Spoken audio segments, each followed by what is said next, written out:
Megoi, scandale Jeffrey Epstein et divorce, la famille royale d'Angleterre ne connaît aucun répit depuis le début de l'année 2020.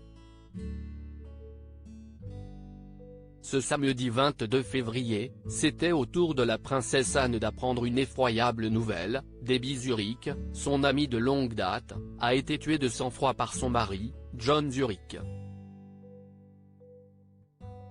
Dresseuse de chiens de profession, elle a reçu une balle en pleine tête face à une autre femme, désormais considérée comme un témoin clé. Suite à son crime, John Zurich a essayé de mettre fin à ses jours. Sa santé serait toujours dans un état critique.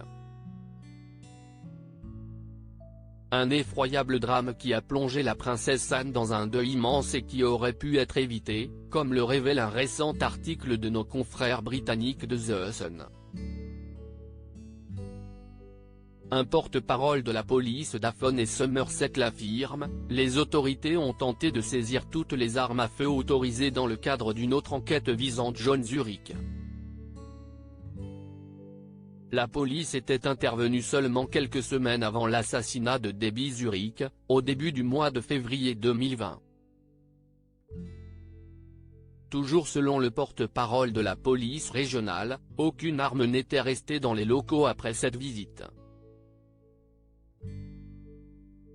Malheureusement d'après The Sun, il est possible qu'il ait pu se procurer une arme à feu ailleurs.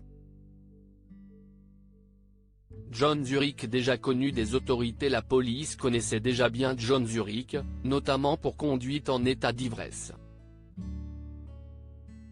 Le 5 février dernier, comme l'indique The Sun, il aurait été plus de 2 fois au-dessus de la limite de consommation d'alcool, alors qu'il conduisait une moto près de son domicile.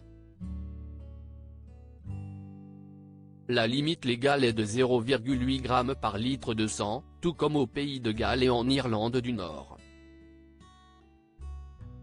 John Zurich devra répondre de ses actes devant un tribunal britannique le 12 mars prochain.